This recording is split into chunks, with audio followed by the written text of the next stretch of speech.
স্যারের কোনটা একটা গান আমি আজকে শুনতে চাই। আকাশে আছে আছে এক রাশিনে রাত্রির গায়ে জ্বলে জোনাকি দুদিনের মুখে মুখে হানলে এরকম আর কি। যাক, খুব সুন্দর। ভুলে গেছে গান কারণ বসে।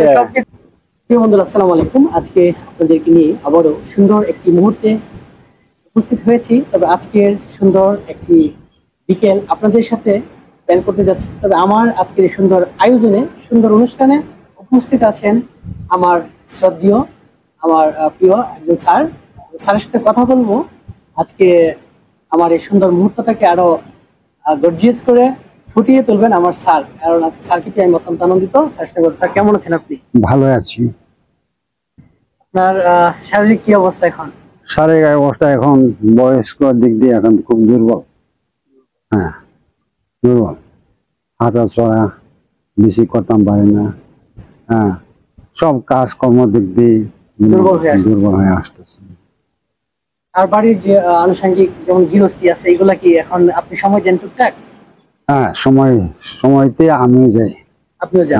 টুকটাক কাজ, ওই যারা কাজের মানুষ তাদেরকে দেখা আছে, ওই কাজটা হ্যাঁ এইভাবে করো, আইল এইভাবে কাঁদো, হ্যাঁ জ্বালা এইভাবে করো, ওখানে সরা ওইদিকে নিয়ে যাও, এইভাবে মানে তাদেরকে একটা দৃষ্টান্ত দিয়ে আছে। তো শিক্ষকতা কত বছর পেশায় ছিলেন? কত বছর ছিলেন মানে এই মানে আপনার স্কুলে?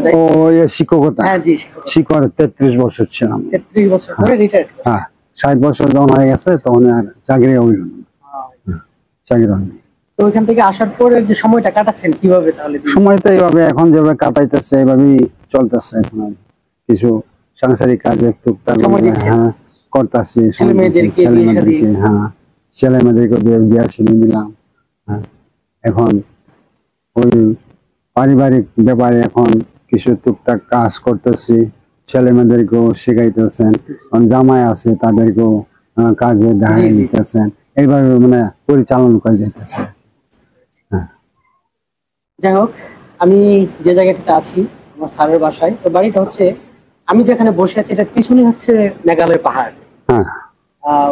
পাহাড়ের মনে হয় এটা মাঝখানেই পড়বে, মানে দুই পাশে হচ্ছে পাহাড়। মানে আমরা যেখানে আছি, যে বাড়িটাতে আছি, চতুর্দিকে কিন্তু পাহাড়। দুই পাশে মানে আমাদের বাড়ির পশ্চিমের দিকেও মেঘালয়, ওই পূর্ব পাশে মেঘালয়, উত্তর মেঘালয়, কিন্তু মাঝখানে হচ্ছে বাংলাদেশ। মাঝখানে হলো বাংলাদেশ, মাঝখানে বাংলাদেশ। বুঝতে পেরেছি। আচ্ছা, তো আপনার যে ঘরটা আমি দেখতেছি, ঘরটা মানে কাঠের তৈরি, কাঠ নিচে পাথর দিয়ে তৈরি হয়েছে। এটা কত বছর আগের ঘরটি আপনার? এটা 75 বছরের ঊর্ধ্বে হবে। 75 বছরের উপর এই ঘরের বয়স? এই ঘরের বয়স। বিশাল ব্যাপার। দেখেন মানে কারুকাজ যে করা, এখন পর্যন্ত এত হেভি কাঠগুলি এত শক্ত মনে হয়। মানে সবচেয়ে বড় কথা হচ্ছে দৃষ্টিনন্দন। মানে এই ধরনের ঘর বর্তমানে চোখে সচরাচর পড়ে না। আর তাদের বাড়ি ঘরগুলি এমনিতেই অনেক পরিপাটি, অনেক সুন্দর, মানে সুসজ্জিত, মানে এত সুশৃঙ্খল, মানে খুবই ভালো লাগে। আমরা যেদিকে তাকাই সেদিকে একটা মনোরম পরিবেশ। তবে সবচেয়ে আমার চোখে যে জিনিসটা আপনার বাড়িতে ভালো লেগেছে সেটা হচ্ছে আপনার যে ঘরের নিচে যে আপনার খুঁটি গুলা হয়েছে পাথরের, বড় বড়। এই পাথরগুলো কোথা থেকে আনা হয়েছে? পাথর এটা মেঘালয় থেকে আসছে, ইন্ডিয়া থেকে আনা হয়েছে। ইন্ডিয়া থেকে। এটা এই 75 বছর আগে? 75 বছর আগে আনা হয়েছে। কারণ কি আনছেন এগুলা? হ্যাঁ, এটা যেমন ওখানে পাথর কাটা হয়েছে, হ্যাঁ কাটছে, এরপরে ওদের 3জন 4জন করে মানে কাঁধে করে নেওয়া থাকে। হ্যাঁ, কাঁধে করে আনা হয়েছে। কাঁধে করে আয়না পরে এখানে সেট করে। এটা কি আপনার হাতে তৈরি না আপনার? না না, এটা তো আমার শ্বশুরের আরো আগে। আরো আগে? হ্যাঁ, 75 বছর, মানে অনেক ব্যাপার স্যাপার, অনেক ব্যাপার স্যাপার। তো এখন বর্তমানে যে সময়টা স্পেন্ড করতেছেন পরিবারের সাথে, তাহলে হ্যাঁ আপনার এই জামাই মেয়ে নাতিদেরকে নিয়ে কাটাচ্ছেন? হ্যাঁ হ্যাঁ, এদেরকে নিয়ে এখন আমি চলতেছি। জামাই মেয়ে এদেরকে নিয়ে পরিবারে চলতেছে। আপনি যখন বাল্যকালটা ছিল তখন কি খেলার প্রতি বেশি আকর্ষণ ছিল আপনার? মাঝে মাঝে ফুটবল খেলতাম। ফুটবল খেলতেন? হ্যাঁ, ফুটবল খেলতাম।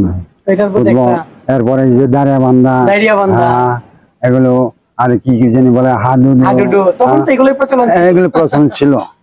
তখন যুবকের সময় সঙ্গী সাথীরা যখন অনেক ছিল বেশ জি জি এইগুলি খেলাগুলো করতাম। হ্যাঁ, স্কুল জীবনেও এইটাই। মাঝে মাঝে বিদেশিদেরকে আমি পড়তাম, বিদেশিতে পড়তাম।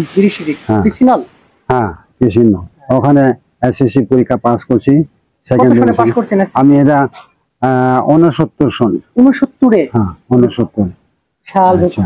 এরপরে ইন্টার দিলাম দুর্গাপুর কলেজে বা 73 সনে। হ্যাঁ 73 সনে তারপর নেত্রকোণে গিয়ে তখন এখানে নেত্রকোনা কোন কলেজ ওই কলেজ নেত্রকোণ কলেজে, কিন্তু পড়াশোনা করছে এখানে দুর্গাপুর কলেজে।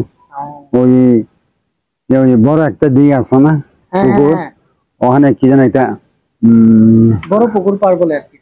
না না কি যেন একটা নাম আছে, রাজবাড়ি মনে হয়। রাজবাড়ি আছে। অর্থাৎ আগে নাকি রাজাদের গড় বাড়ি ছিল। হ্যাঁ ছিল, এখন আছে এগুলা। হ্যাঁ না এখন চিহ্ন নাই। যে যেখানে আমরা পড়াশোনা করছি যে কলেজ, ওটা 3 তলা ছিল তখনকার আমলে। হ্যাঁ তখনকার আমলে রাজাদের গড় ছিল। রাজাদের গড় ছিল তখন।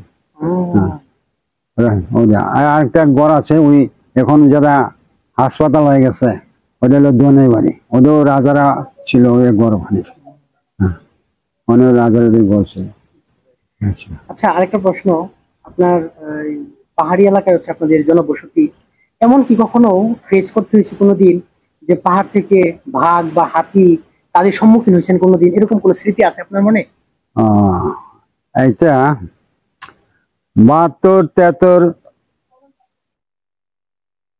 বৎসরে অনুমান আমি করি, তখন হাতি অন্তত 150-200 হাতি নেমে আসবে। এই সব 150-200 হাতি, জঙ্গলি হাতি। জঙ্গলি হাতি। তখন তো কাঁটাতারের বেড়া ছিল না। না তখন কাঁটাতার বেড়া ছিল না, এই কেমো ছিল না। হ্যাঁ কেমন ছিল, হ্যাঁ ওপেন, সব ওপেন ছিল। তখন করতাম কি আমরা একটা মশাল বানায়া গ্রামে যা আছে তোমার সবাই মিলা তারাই দিতাম। মানে মশাল তৈরি করে একসাথে পরে এই হাতির কাছ থেকে বাঁচার জন্য, বাঁচার জন্য মানে ওই ফসল রক্ষা করার জন্য, মানে রক্ষার জন্য মশাল তৈরি করিয়া হাতি মানে আমরা তারাই দিতাম।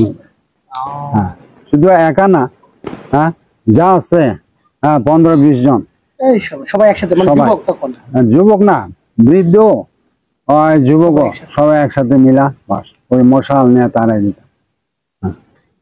আচ্ছা এইভাবে তাড়াতে তাড়াতে এমন সাহস হয়ে গেছে যে হাতির কাছে গিয়ে মানুষ হাতি তাড়াইতে পারে।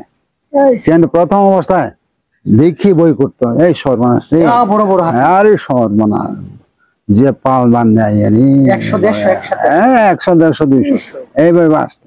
বাড়িঘর ক্ষতিগ্রস্ত করতো। বাড়িঘর, হ্যাঁ যেখানে বাড়িঘর ছাড়িয়া মানুষ যদি যায় তখন ওই বাড়িঘর ভাঙতো। এরপরে যত খেতা বাড়ি স্ল্যাব তো সব, আর যত পাতিলে যেটুকু অন্য কিছু চাউল ডাল সব খাইতো, একার পারে করে শেষ করে যেত। তাহলে তো মানুষ যারা বাড়িতে তারা সরে যেত না, ক্ষতি করতো মানুষ। হ্যাঁ না সরে যদি না যায় তাহলে ক্ষতি করতো। আচ্ছা মানুষ কি কখনো মারছে বা এরকম রেকর্ড আছে? না এখানে অবশ্য মারে নাই, কিন্তু একবার কিন্তু মারবার চাইছিল। অর্থাৎ রাস্তা দিয়ে হাঁটার সময় হাতি একটা কিন্তু ওই জায়গায় রয়েছে, রাস্তা মরে রয়েছে, তখন তাকে ধরিয়া অন্যদিকে ফালাই দিয়েছে। কিন্তু পরদিন আচ্ছা ওই রাস্তার কাছে তো যারা দেখছে এইভাবে হাতির পাড়া আছে, মানুষ এরকম আছে, প্রায় 2-1 গিয়ে দেখলো যে মানুষ অবশ্য মরেন নাই, কারণ ওই অন্যদিকে ফালাই দিয়েছে আর কি। তখন তার কাছে জিজ্ঞাসা করলাম কি ব্যাপার, যে আমার হাতি এরকম ফালাই, কিন্তু জীবনটা শেষ করছে, হাতি ধরে আমার ফালাই দিয়েছে। পরে হাসপাতালে নিয়ে ভালো করছে, কিন্তু সারা রাত্র ছিল ওইটা আমার, কিন্তু কোনো ক্ষতি করেনি হাতি। আর আগের দিনে আরো বাঘ ভালুক তো অনেক আসতো। হ্যাঁ হরিণ কি কখনো মারছে নিজের হাতে? না না হরিণ মারে নাই, এদিক দিয়ে আসতো। আগে হরিণ মানে মারা একটা জাল আসলো, হরিণ জাল বুনছিল। হ্যাঁ জাল বুনছিল একটা, ওই জাল দিয়ে মারে খেতাম। শুকর, হ্যাঁ পাল আসলো সব ইন্ডিয়া থেকে নামতো। হ্যাঁ ইন্ডিয়া থেকে নামতো, ভারত থেকে। আচ্ছা সুগার পর্যন্ত হ্যাঁ এদেরকেও মারতো। কিন্তু ওদের কার্তুস আসলো এরে শিকার করতে এরে মার। আচ্ছা, আর আমরাও যদি আমাদের সব পাহাড়ে তিলায় ওই হাজং গারো আমরা মিলিয়া জাল লম্বা করে একটা এই বানানো হয়েছে, ওইটা দিয়ে মানে ধরা হইতো মারা হইতো, মানে একটা উৎসব হইতো মনে হয়তো। হ্যাঁ হ্যাঁ, তখন একটা উৎসব মানে ওই হলো গোষ্ঠ যেমন একটা ভাগাভাগি করে সবাই নিত। যাই হোক, খুব ভালো লেগেছে। ছোটবেলা বা শৈশবকাল যখন স্কুলে পড়তেন বা বাড়িতে অনুষ্ঠান হইতো, তখন কি ছোট গান টান বা এরকম আড্ডা হইতো আমার? হ্যাঁ, বা আপনার গানের প্রতি কি নেশা ছিল টুকটাক? বা আমার এত তো অবশ্য গানে আয়ার নাই, তবে মনের জানতো অনেক সময় গুনগুন করে। হ্যাঁ, এসব গান অবশ্য মাঝে মাঝে এসব করতাম আর কি। যেমন এর মাসে আধুনিক গান, নজরুল গীতি, ওই অন্যান্য কিছু গান, আরেকটা আছে আমাদের কীর্তন, এইগুলোর মধ্যে অবস্থা আমি ছিলাম। আমাদের বড়দিন আসলে সারা রাত গান করাইতাম বা ঘুরতাম, মিশি জাগরণ করতাম। এরপরে একত্র ভাবে এখানে আমরা। আচ্ছা, আপনার এই সুন্দর একটা মুহূর্ত থেকে যদি কিছু মনে না করেন, তাহলে একটা গানের একটা 2-3-4 কলি একটু শুনতে পারি কি? দর্শক আপনার অপেক্ষা করতেছে, দেখতেছে সবাই। স্যারের সাথে সুন্দর মুহূর্ত কাটাতে কাটাতে অনেক সময় গল্প আড্ডা হয়েছে। এখন স্যারের কণ্ঠে ওনার শৈশবের অনেক স্মৃতি বিজড়িত রয়েছে। তবে স্যারের কণ্ঠে একটা গান আমি আজকে শুনতে চাই। আচ্ছা, করতাম নি? হ্যাঁ, যা আপনার আচ্ছা, একটা পছন্দ। আচ্ছা, আকাশে আছে এক রাশিনে, দুতিনের মুখে গন্ধ, বলে গেছে গান। রাত্রির গায়ে জ্বলে জোনাকি, দুতিনের মুখে মুখে ভুলে গেছে গান। কারণ সবকিছু হারিয়ে যাচ্ছে আসলে। এক সময় সবাই বৃদ্ধ হবে, আমাদের সবাই এভাবে এই বয়সটা আসবে আর কি। এখন যে স্পিডটা আছে, হয়তো এক সময় এটা থাকবে না। থাকবে না, ঠিক আছে। যাক, অনেক ভালো লাগছে, থ্যাংক ইউ আপনাকে। যাক, আজকে তো আমাকে শুনিয়েছে।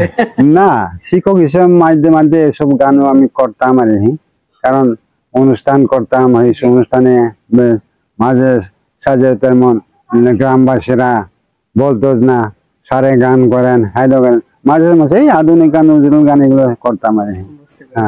এরপরে আমাদের ওই ইয়াতে ধর্মীয় গান আছে, এগুলো করতাম। ধর্মীয় গান, যে গানগুলো অর্ধেকটা মনে আসলো, এখন করার মধ্যে হঠাৎ করে হারিয়ে গেছে। আচ্ছা, চা গল্প করতে করতে চা চলে আসছে। আসলে অতিথায়নে অনেক আন্তরিক, এখানে আসলে না আসলে বোঝা যায় না। স্যার, আচ্ছা, ঠিক আছে। আচ্ছা, আমি আনতাম। না না, সমস্যা নেই, একটা বিস্কিট নেন আপনি। আচ্ছা, আপনাকে ধন্যবাদ।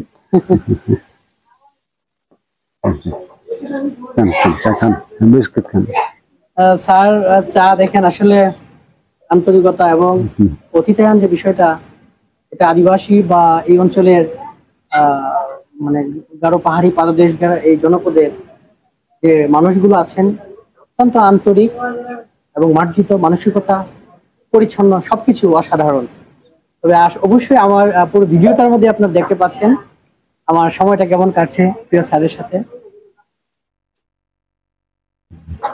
স্যার, আমার দর্শকরা দেখছে, এখন আমি শেষ পর্যায়ে চলে আসছি আজকে প্রোগ্রামের।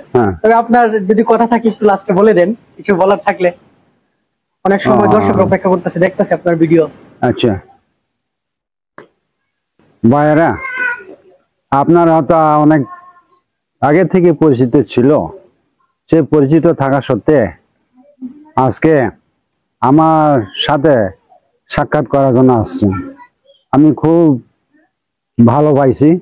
তার জন্য আপনাদেরকে আমি ধন্যবাদ দিই। এইভাবে আসেন, মাঝে মাঝে দেখা সাক্ষাৎ করেন, তাই আমি খুব আনন্দিত। Thank you so much.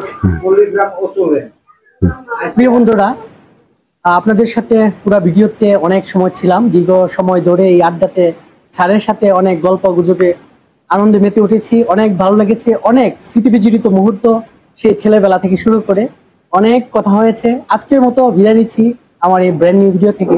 আগামী পর্বে আবারও নতুন কোথাও নতুন জায়গায় আড্ডাতে বসবো। আজকের মতো বিদায় নিচ্ছি। ভালো থাকুন, সুস্থ থাকুন, আল্লাহ হাফেজ।